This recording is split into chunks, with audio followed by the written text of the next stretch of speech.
वही हाल है, 5% का सर्किट लगा हुआ है लोअर साइड में।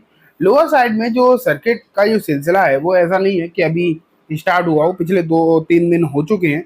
आज भी एक चीज़ आप यहाँ पर नोटिस कर रहे हैं कि जब इसमें लोअर सर्किट लगा उसके बाद आज कोई भी मौके वाली बात दिखाई नहीं दी है, कहीं भी एक छोटी मोटी मतलब फ्लक्चुएशन भी दिखाई नहीं दी है। क्लियर कट लगा हुआ है सर्किट और वही एग्जैक्टली वही सिचुएशन आपको देखने को मिली है। तो डेफिनेटली एक चिंता वाली बात तो यहाँ पर धीरे धीरे करके बढ़ी ही है, इसमें तो कोई डाउट नहीं। आप अगर देखेंगे तो थोड़ी सी चिंता लोगों के मन में इस काउंटर के लिए अब थोड़ी सी बढ़ती हुई तो दिखाई दे ही रही है। अगर हम बीते दिनों में देखें भी कि 5 दिनों में आखिरकार यहाँ पर हुआ क्या है, तो आप देखिए बीते 5 दिनों में शेयर में लगभग लगभग आपको 8% की गिरावट, 8 से भी ज्यादा आपको जो है यहाँ पर दिखाई देने लगी है। एंड ये तो वो हाल है कि 2-3 दिनों में जो गिरावट हुई है। अगर हम इसे ऊपरी स्तर से देखें, जिसने ऊपरी लेवल टच किया था वहां से शेयर जो है लगभग 15% आपको करेक्ट होता हुआ नजर आ चुका है। एक महीने का भी अगर हम हालचाल देखें तो लगभग 88% की गिरावट, मतलब रिटर्न आए 88% के, तो बेहतरीन रिटर्न है ये। तो आप यहाँ पर देख रहे हैं एक कट यहाँ था, उसके बाद लगातार तेजी, फिर अब आपको ये गिरावट का माहौल दिखाई दे रहा है। 6 महीने के रिटर्न 107 एंड एक साल के लगभग 350% के रिटर्न नजर आ रहे हैं। तो ये सिचुएशन है आप फिलहाल जो देख पा रहे हैं जीटीएल इंफ्रा को लेकर। लेकिन अभी जो समस्या है ना वो ये है कि जिसने ऊपर खरीद लिया है, जो इसका हाईएस्ट प्राइस बना था, अगर किसी ने वहां खरीद लिया है तो उस वो डेफिनेटली फंसा हुआ है। वहां से शेयर काफी अच्छा खासा डाउन है। अगर एग्जैक्ट लेवल की अगर हम बात करें ना, तो इसने जो हाईएस्ट प्राइस टच करी थी वो 4 रुपए 34 पैसे थी। वहां से अगर आप आज देखोगे, अभी की जो प्राइस है वो देखोगे आप आज की, तो लगभग शेयर 18% नीचे आ चुका है। अपने ऊपरी स्तर से 18% नीचे है।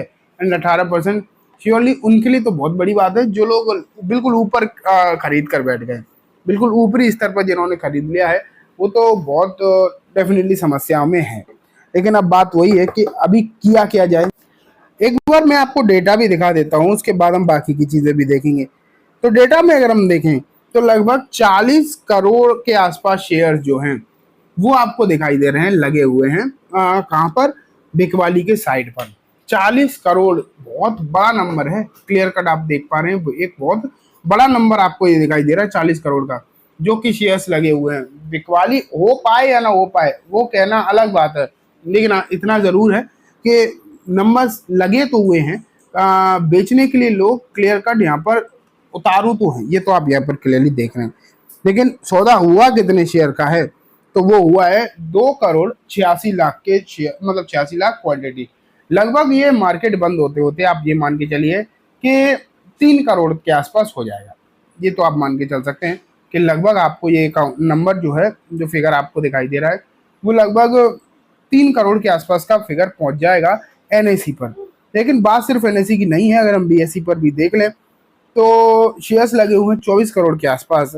एंड यहाँ लगभग 18,93,000। तो अभी एनएससी की कंपैरिजन में बीएससी का जो क्लियर कट अगर आप देखोगे जो वॉल्यूम है वो तो बहुत सस्ता है। वो तो अगर हम देखें बहुत सस्ता, मतलब सस्ता नहीं कहा जा सकता, बहुत कम है। तो उसे अभी नेग्लेक्ट ही कर देना ही सही रहेगा। अब एनएससी पर ही ध्यान देते हैं।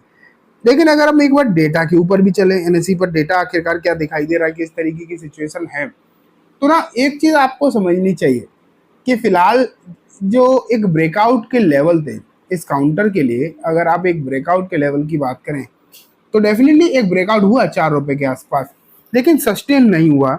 एंड वहां से ये एक काउंटर जो है नीचे आपका आता हुआ देखने को मिला है। लेकिन अब जो एक इसके लिए इम्पोर्टेंट सपोर्ट होगा वो दोस्तों 3 रुपए 26 पैसे पर होगा।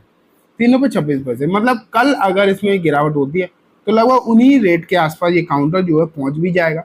एंड फिर आप ये मान के चलिए कि ये काउंटर जो है, ये काउंटर जो है एक मजबूत सपोर्ट के आसपास आपको पहुंचता हुआ दिखाई देगा। एंड वहां से जो रिवर्सल के चांसेस हैं वो काफी ज्यादा आपको बढ़ते हुए दिखाई दे सकते हैं। अगर मैं मूविंग एवरेजेस के हवाले से बात करूं तो 50 दिन का मूविंग एवरेज तो कर बहुत पीछे है, उससे तो कोई मतलब नहीं बनता। लेकिन अगर हम 20 दिन का मूविंग एवरेज देखें आज की प्राइस के हिसाब 3 रुपए 4 पैसे। कल जब ये लेवल निकल कर आएंगे तो मुझे लग रहा है मूविंग एवरेज और ऊपर खिसक के आएगा। अगर 10-20 पैसे भी खिसकता है तो लगभग मूविंग एवरेज के भी लेवल वही 3 रुपए 26 पैसे के आसपास आपको देखने को मिल जाएगा। तो क्लियर कट आप ये मान के चलिए कि हालचाल कुछ इस तरीके के दिखाई दे रहे हैं कि माहौल तो डेफिनेटली अभी टेंशन भरा है जीटीएल में, लेकिन लगता है ऐसा है कि यहाँ से स्थिति सुधर सकती है, रिवर्सल आ सकता है, ठीक है। लेकिन एक आरएसआई फैक्टर भी इम्पोर्टेंट होता है, खासकर उन शेयर्स के जो लगातार तेजी दिखाते हैं। तो आज की अगर आप आरएसआई के लेवल देखोगे तो आपको अब तो आरएसआई काफी हद तक न्यूट्रल होता है वो दिखाई दे रहा है। 67 पर ये आरएसआई का लेवल जो है आपको निकल कर आता हुआ नजर आ रहा है। तो अब एक तरीके से जो ओवरबॉट की सिचुएशन थी वो भी कूल ऑफ होती हुई दिखाई दे रही है, वहां भी जो है समस्या वाली बात अब नजर नहीं आ रही। तो ओवरऑल कहा जा सकता है, ये बात क्लियर कट कही जा सकती है कि अभी जो लगातार तेजी होने की वजह से गिरावट हुई थी, मैं तो बस इसे गिरावट को यही मानता हूँ, जो एक तरफा शेयर भाग गया था ना, सिर्फ ये गिरावट उसी वजह से हुई है और इस गिरावट के पीछे कोई भी रीजन नहीं है, ठीक है। सिर्फ यही रीजन है कि एक तरफा शेयर भागा था इसलिए। तो अब मुझे लगता है कि सिचुएशन जल्दी ही चेंज होगी और पॉसिबिलिटीज है कि कल ही यहाँ पर हलचल जो है सही हो जाए और कल ही यहाँ पर जो लोअर सर्किट का सिलसिला है वो थम जाए, ठीक है दोस्तों। ये बात हो गई कम्प्लीटली सीटीएल के बारे में। उम्मीद है आपको सब कुछ अच्छे से समझ भी आ गया होगा। अब मैं इस वीडियो को यहीं खत्म करूंगा। जाने से पहले बस एक बार बोलना चाहूँगा, वीडियो अच्छी लगी हो तो इसे लाइक करना, चैनल को भी जरूर सब्सक्राइब करना, जाते जाते बेल आइकन दबाना, जिससे कि जब भी मैं कोई नई वीडियो डालूँ आपके पास नोटिफिकेशन सबसे पहले आ जाए। एंड दोस्तों वीडियो सिर्फ और सिर्फ एजुकेशन एंड इन्फॉर्मेशन पर